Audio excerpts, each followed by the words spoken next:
ভৰ গৰম, প্ৰখৰ ৰ'দত ভৰ গৰম। চাক গছ-গছনি হালি যোৱা যেন লাগিছে, ৰঙা হৈ পৰিছে। এয়া তামোল বাগিচা, ফাকে ফাকে নেমু গছ, কুকুৰা চৰাই ঘূৰি ফুৰি আছে, মাজে মাজে চেগুন গছো আছে। কি টেলেণ্ট! মোবাইল ক'ত আছে চাওক, যেন একেবাৰে মূল্য নাইকিয়া হৈ গ'ল আজিকালি মোবাইলৰো। নেমু গছৰ ঠাৰিত থাকে, কোৰৰ আগত থাকে।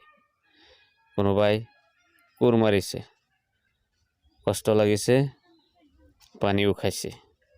বাছ, অন্তৰ ঠাণ্ডা হ'ল। নতুন বছৰ আহিব হ'ল। এক দুই জাক বৰষুণ পৰিছে, গছে পাত সলাইছে, কিছুমান গছত ফুল লাগিছে, ফল লাগিব। নেমু গছতো ইতিমধ্যে ফুল আহিল। নেমু এইকেইদিনতে ঠাৰিত নেমু লাগিব যেন পাইছোঁ। এতিয়া সেই ভাবি বাগিচাটো চাফা কৰাৰ মনস্তপ কৰি কোৰ মৰা মানুহ কেইজন আনি লগাই দিলোঁ। সিহঁতে চাফা কৰি আছে, লগতে ময়ো অকণমান কৰিলোঁ। আৰুনো কিমান বহি থাকিম। বহি থাকি থাকি শৰীৰৰ পাৰ্টছবিলাক বহি যোৱা যেন লাগিছে।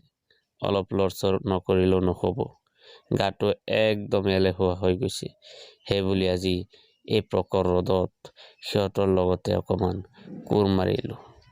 একেবাৰে লেবেজান হৈ পৰিছোঁ যদিও মাৰিয়ে থাকিলোঁ, কিয়নো মাৰিবই লাগিব।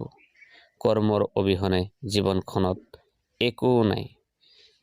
যিমান ডাঙৰ নহওক কিয়, কৰ্মই আচল, কৰ্মই মেইন। কৰ্ম কৰিব পাৰিলেহে সকলো হয়। হাত পা সাৱটি বহি থাকিলে কিন্তু একো নহয়। এয়া আমাৰ গাঁৱৰ পৰিৱেশ, গাঁৱলীয়া কাম-কাজ। নেমু গছ, তামোল গছ এইবিলাক চাফা কৰা, কোৰ মাৰা। গতিকে আমাৰ জীৱন স্বাভাৱিক